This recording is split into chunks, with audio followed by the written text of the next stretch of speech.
Welcome to Almost Here, Round the Corner Future Technology podcasts with Richard Jacobs. Future technologies poised to transform our lives for better or worse are the focus of this podcast.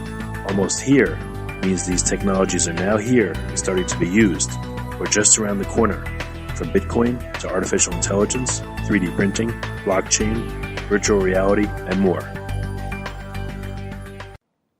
This podcast is brought to you by FanChain, introducing the first cryptocurrency for the global sports market. Learn more at fanchain.com. Hello, this is Richard Jacobs with the Future Tech Podcast. My guest today is Kenny Ewan. He's the founder and CEO of Wefarm. The website is wefarm.org. So Kenny, how you doing? I'm doing really well. Thanks for having me on. Yeah, tell me about Wefarm. What's the premise of the company? So we provide access to information to small-scale farmers, mostly farmers that don't have any access to the internet. So many hundreds of millions of small-scale farms globally, mostly sub-Saharan Africa, that have no access to the internet. Obviously, a big information gap for them, but also a problem for the rest of the world. 70-80% of our global supply chain. So at Wefarm, we allow farmers to ask a question on anything in any language, even through SMS, and get them bespoke content back for free. Well, if people don't have access to internet, does that mean through a laptop? Or, I mean, mobile phones are pretty prevalent now. The minimum requirement's a mobile phone, right? Yeah, I mean, we're talking mostly feature phone. So a lot of people don't have access to a smartphone that has data access and access to Google or Wikipedia. So even through an old school Nokia feature phone, we can provide you content on anything that you need. Oh, so what's an example? What does it look like? So I mean, a farmer can ask us literally anything. A lot of our questions are around crop diseases or chickens or cows that are sick or not giving milk, or farmers who want to try planting a new crop and don't know where to start maybe. So they send us a question on what's happening on their farm. We use machine learning to try and understand what that farmer is asking us, where they are, all of the context that we can, and we use that analysis to match them up to 4 or 5 people in our entire network that we think can answer that one individual question, and we always try to get 2 bespoke answers back to the original farmer. Well, how does it work? Do they text the question to a certain short code, or how does it happen? Exactly. So most of our farmers access the service through SMS. So they access send an SMS to a local short code in whatever country they're in, which we zero rate for free, and we contact them back through that number. So what's an example of a question and an answer that you've gotten recently? Oh, I mean, we're dealing with about 15,000 a day. But I mean, I can give you one example that, we had a farmer in rural Kenya he was a chicken farmer. He had I think he kept around 50 chickens, and, his flock was being affected by a disease that in the space of a couple of days, it had wiped out about half of his chickens. He asked Wefarm about it. He told us what the symptoms were. We sent it to a couple of different people and managed to get him back the name of the likely disease and a medicine that he could buy locally to protect the rest of his chickens, which he did. And he managed to save the rest of his chicken flock and keep himself in business. How do people find out about this? For each country, do you have billboards or something, or how do you do this? So, I mean, we use various different marketing channels. Radio is a really big one for us. We do a lot of content-driven radio. We now have, as of this morning, we now have over 900,000 farmers that are using our system. Wow. That's mostly in Kenya and Uganda. And we generally, on average, we have around 2,000 farmers joining every day. So so mostly radio. How do you make money? I mean, they can ask the question for free, right? You said? Yeah, I mean, so I guess at heart, our business model is based, similar to an online company, like a Google or Facebook that allow you to access, information for free and look to monetize in different directions. We are a mission-driven company, so hopefully our business model is a lot more aligned than maybe Facebook or Google. But essentially, we look to monetize in two different ways. One is the data that comes from tens of thousands of interactions every day.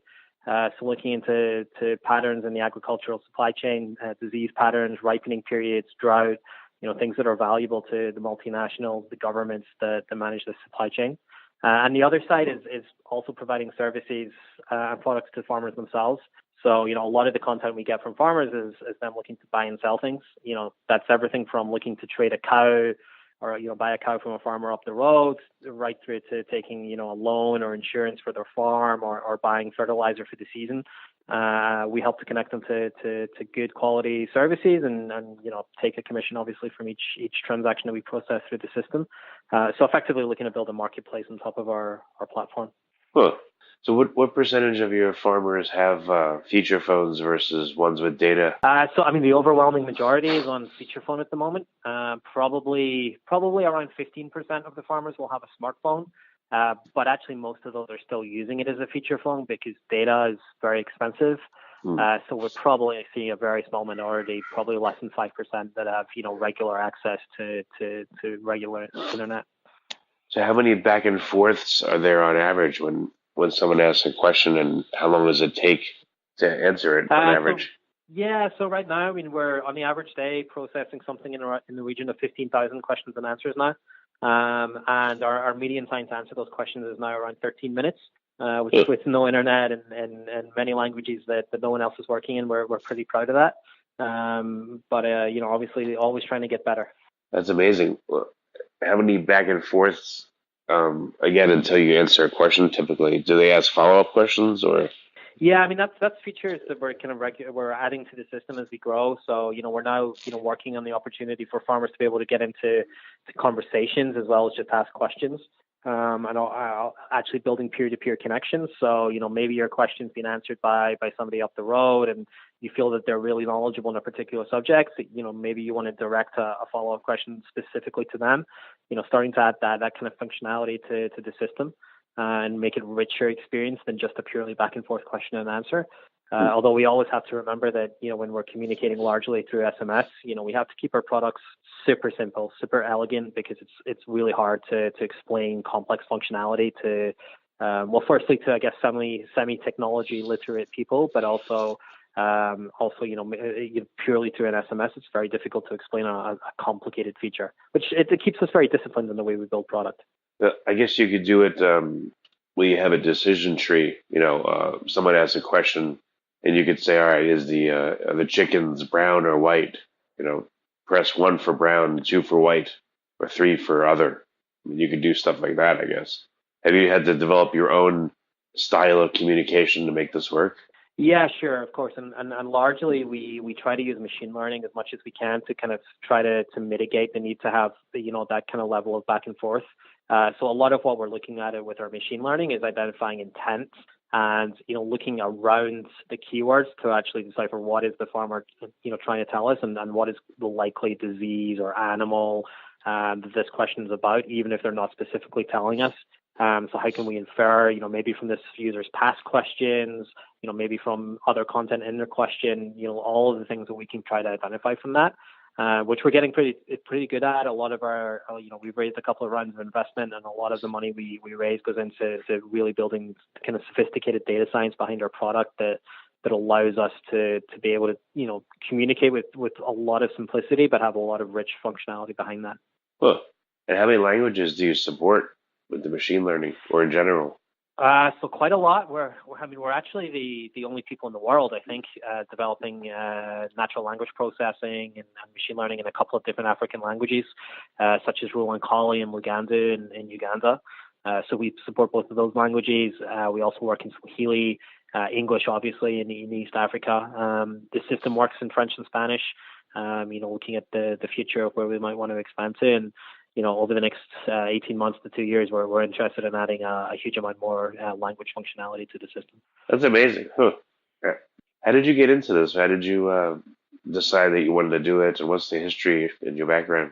Yeah, I guess it's a long story, but I trained originally as an engineer, as an architect, and when I graduated, in Scotland, I took a job for an NGO in Latin America, originally just for 6 months to help them out with building construction projects. And loved it, and they offered me a kind of management position, and I ended up staying there for 7 years. I worked a lot in the high Andes and the Amazon basin, mostly building water systems with indigenous communities, and really started to come at see things from a different perspective. I guess I came at a lot of the NGO side of things from an outside perspective, and honestly speaking, didn't always like a lot of what I saw. I found that overall that the approach was pretty paternalistic and very top down. Just kind of telling poor people what to do, and really wanted to do something a lot more bottom up, a lot more building networks and communication, allowing people to talk to each other, and kind of all sprang from there. And a few years later, here we are. Wow. Well, why did you choose Africa, or did it choose you in terms of the farmers and the needs? Or no, I don't mean like in a spiritual way. I mean, how did you identify where the farmers were that needed help, and how did you choose? All right, we'll advertise here first. So, after my time in Latin America, I was, part of the startup team for a social enterprise working in based out of London, but working with small scale farmers, which is where we first created, the project that would become WeFarm, and we actually piloted it with some farming groups that we were working with in Kenya and Tanzania. So we had the contacts on the ground. We were working with some small scale coffee and tea cooperatives. So we were able to kind of work with them and get feedback from their farmers for, what was at the time, it was just a really bootstrapped, basic system that we were able to test some of these concepts. But it started to take off. At the time, Kenya was, they were really building the M-Pesa system there, which, I'm sure, is a kind of mobile money transfer system that works through SMS. So people were really starting to get into using SMS for other things. So that allowed us to kind of, almost piggyback on the back of that sort of trend and say, well, hey, why don't we use SMS for another thing and use it for agriculture? So, Kenya was a really obvious first market for us. And since then, we've kind of basically try to build significant market penetration in East Africa before we get to, spread too thin. But I think now something like 17-18% of all the farms in East Africa are now using WeFarm. Wow. So, obviously plans to start expanding out from there. That's really cool. So what are you learning from the data? I mean, that's not proprietary, but what interesting things are you learning that you never thought that you never thought about? What surprises? We learn a lot of stuff every day. What's really interesting about the data that comes out of WeFarm is it's really the people's voice, the aggregated voice of a lot of farmers. So, some of the interesting things we're doing is looking at, scientific data such as weather reports and how that actually affects real people. So obviously you can look at satellite data or, weather station information and see that it's hotter than normal or it's colder than normal or there's been a 3-month drought or whatever it might be. And then how we can compare that to how people's messaging changes. So do people ask different questions when it's hot? Do they ask different questions when it's, cold or rainy? Can we start to look at predicting those weather patterns and how they influence real people on the ground? So I think that's a lot of what we do is try to draw out, the actual human element of this and, make that available to some of our partners. We're looking into how we can be early warning systems, I guess, for disease trends. So if you think about something like foot and mouth disease or, animal or crop diseases that can spring up, we can use machine learning and tens of thousands of messages to try and identify a spike in that hopefully within minutes or hours where, in rural Kenya or Uganda, that might take weeks at the moment to come to light. So yeah, it's obviously got a big social value, but, there's obviously a big commercial value in that as well in these value chains. Are you going to be doing any push notifications? Like in Kenya, let's say there's a drought that's happening in the west part of the region, and you have people in another part of the region, and this will affect the prices they can get for their livestock or crops. Any thoughts on doing again push notifications to unite the country information wise, coordinate people? Yeah, no, exactly. I think I also want to make sure that our data model is available to the farmers themselves and not just to the industry. So yeah, exactly that. Where we spot a trend in the disease, can we then alert the farmers within, whatever it might be, a 20-mile radius or a 50-mile radius to say, where we think this might be happening, here's like 2 or 3 things you can do to protect your farm. If we start to connect some of our data to the NGOs and governments that we're, just starting to work with, obviously they have a more of a footprint on the ground for us to be able to say, hey, we think this is happening. Here's what we see in the data. Maybe you guys can help us to do something about it. And also looking at how it can inform agricultural decisions. So, for example, maybe a farmer's asking us a question about how to plant tomatoes or carrots or whatever they're interested in. Can we look at 10,000 other farmers in that region that are planting tomatoes or carrots and say, well, what we see is a trend where there's no market for this or there's a high market or this doesn't do well in this soil type, maybe try this other crop. How do we use big data, even for farmers that are offline to enable them to make better decisions? What about pricing? What if farmers report, oh, I just sold a chicken for, I don't know, $1 or something, and other farmers that want to sell chicken can get pricing so they're not undercut. They can find out, like I've heard in a lot of third world countries that, there's a lot of middlemen that'll try to beat down the prices of stuff from farmers, and maybe this would help equalize pricing. No, absolutely. It's definitely something we're thinking about. I mean, as you say, I mean, if you look at the average dollar of coffee, bought in a U.S. supermarket, probably 1 cent of that is going to the original farmer. Probably in reality, only 1 cent of it is going to the supermarket as margin, and 98 cents in the middle is going to various value adders and middlemen and traders and the like. I think one of the opportunities Wefarm has in the long term is to disrupt that entire value chain. At the point where tens of millions of farmers, millions of coffee farmers are using Wefarm, we can help them to get accurate pricing for their crop and to actually directly sell it to the people they want to sell it to, create a much more direct connection. And also the power of the Wefarm system, maybe to aggregate that across tens of thousands of farmers. So, they're not having to negotiate that individually as a tiny, small-scale farmer. And as an aggregated voice, they would have a much bigger power in the marketplace. Yeah, I mean, you could build consolidated blocks of power to supply certain things, or, for a certain price. Yeah, I can see that in the near future. Huh. Yeah, definitely. And also think it the other way around, I guess, as well, where, almost the kind of Groupon model where, we can aggregate crop on behalf of the farmers, but we can also aggregate things that they might want to purchase themselves. So, where individually fertilizer or seeds or whatever they need as an input might be expensive, if we can say, well, hey, we have 10,000 farmers that all want to buy this fertilizer, how about, knocking 20% off the price? That's also a way that we can provide value to the farmer on the other side as well. How much interaction do you see between the farmers? Do they tell you frequently, my friend so-and-so referred me, or my friend does this, or is it mostly like individual, and are they afraid of competition? I mean, I think overall there's probably a bigger sense of, we're all farmers together, and we want to support each other, and that's kind of part of the dynamic that makes Wefarm work as a whole. We do see a lot of farmers recommending Wefarm to other people, especially in places where it's kind of hard to market. That's a really vital tool for us. I think more than anything else, what we try to build in Wefarm is a feeling of it being owned by the farmers and the voice of the farmer, rather than some top-down project which is telling them what to do.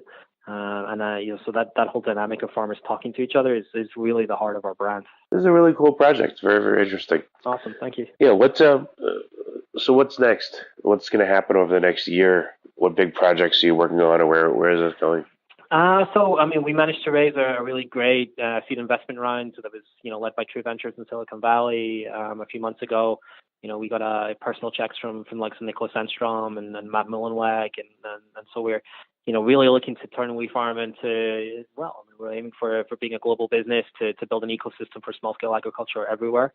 At the moment, we're working on a product called FarmLog, which helps to build a richer product set for farmers. So, kind of like the things we were talking about earlier, but, rather it just being a straight question and answer dynamic of starting to help farmers manage their farms, maybe use machine learning to take a question that a farmer has asked us on planting carrots and provide them with 3 months of information from, planting the seed in the ground to selling it at market and helping them do every part of that, et cetera, et cetera. So, that's the kind of functionality we're working at the moment. And I think what's next for us is really looking at how we can expand Wefarm to farmers globally. We should have our millionth user on the system in the next sort of 4 to 6 weeks, and for there, we want to obviously expand it to 10 million over the next year, to maybe looking at countries like India, where there's 100 million small farms, and different parts of Africa. How many farms are there globally? Small ones? About 500 million, which means probably 1.5 to 2 billion people living and working on them. So, I think by a lot of metrics, you could probably call it the biggest industry on earth. Huh. Do you get feedback from the farmers, testimonials, stuff like that? Like, have you seen, ones that are on your system for a while? Do they really improve their lot in life, or? Yeah, absolutely. We actually have a feedback function on the system where any farmer can set its feedback for free at any point, and that actually it pipes directly into our Slack for all the staff in the office. So, everybody gets a constant stream of feedback from the farmers, both obviously constructive stuff and things that people aren't happy with, inevitably, but also a lot of testimonials and farmers that tell us, how much they love what we're doing. And that's, I think for our staff, especially those that are based in London, that's really powerful stuff. I mean, I've got one right in front of me here that was sent by a farmer this morning that says, Wefarm has been a blessing to me as a farmer. I have a member which has improved my farming activity by teaching me new tactics of how I can boost my production. It helps me to find market for selling of my goods and services, and sends information on what produce we can farm. Thanks to Wefarm, above all, we say thanks because they are understanding and they make it a free service. It must be weird to sit in an office in London and be essentially texting with people like in the middle of nowhere in African countries. It's crazy, Yeah, I mean, well, we have offices, so we have a kind of central office in London where most of our kind of tech and data science team is, some sort of senior management, and then we have offices in Nairobi and Kampala. They deal with most of our kind of farmer to farmer or farmer facing side of the business, marketing or agricultural specialism. So, we're definitely not sitting in London purely and then building a product for people in Africa. We have teams on the ground there. A lot of our team, that inform that product, talk to farmers and work with them on a daily basis. So, we're a pretty international business. Yeah. But, in terms of access to some of the data science talent that we need, some of the commercial clients that we want to work with, and definitely when it comes to access to the venture capital investment that we need to build the business, that kind of is exponentially easier in the Western world, which is why we have a central office in London. Well, with all this knowledge you're getting, what about hobbyists in first world countries that want to get help? Let's say I'm growing tomatoes or something in my backyard. I mean, I know it's not for me normally, but you're getting a lot of great knowledge, so you could help me. And I don't want to just sit there and watch YouTube videos, and maybe I'd pay for it, Yeah, no, definitely. I mean, it's an idea that's come up a few times. We've had a number of requests from farmers and as you say, hobbyists in the Western world to use it. I mean, it's definitely a possibility for us. I think, like most small startups, focus is really key for us. There's so many things that we could do, and really focusing on what we absolutely have to do over the next 12 months to keep building the business and keep hitting the metrics that we need to do, and make sure that we become a business that is able to probably put more time into those things. So I think that's probably a couple of years down the line for us, but it's definitely on the radar. Very cool. So how can listeners find out or get involved or recommend Wefarm or contact you?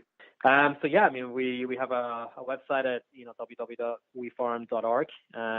We're hopefully going to launch a new website in the next couple of weeks, but feel free to visit it anyway. There's a contact us email on there, and we're very happy to hear from anybody, no matter what they want to tell us or get involved in. So definitely encourage people to check that out. We're also at Wefarm on Twitter. Oh, very cool. Well, Kenny, this is a really cool project, and you're doing some great work. So thanks for taking the time. No, thank you. I really appreciate it. And yeah, great. Thank you. Okay. Well, I'll get this edited. It'll take about a week, and then we'll get it posted with links, and I'll send it to you. But yeah, definitely, like I said, a really, really cool concept. It's amazing, Thanks. Yeah. Thank you. Appreciate it. Was that okay? Is that what you needed, or? Yeah, that was great. That was great. I hope I asked good questions, and very unique business, So definitely. All right, awesome. Thank you. Appreciate the time, and just let us know if you need anything else from our side. Yeah, last question. If you know of any companies or initiatives that are you think it'd be really interesting to interview, we always look to do a series. So if you know anyone that's in farming or in environmental stuff or big data AI, you can recommend one or two referrals. If you think of them by email, that would be great. Yeah, no worries. Let me take some time just to think about that. I can obviously know some pretty cool startups. Nobody necessarily in agriculture, but let me give it some thought, and I'll pass on a few recommendations across different sectors, and you can choose what you want to follow up. Okay. All right. Cheers, Sandy. Thank you. Take care. Awesome. You too. Cheers. Bye. Bye. This podcast is brought to you by FanChain, introducing the first cryptocurrency for the global sports market. Learn more at fanchain.com. You have been listening to Almost Here, Around the Corner Future Technology podcast with Richard Jacobs. Subscribe to this podcast, post a review to discover more future technologies that are poised to transform our lives for better or worse, such as Bitcoin, artificial intelligence, 3D printing, blockchain, virtual reality, and more.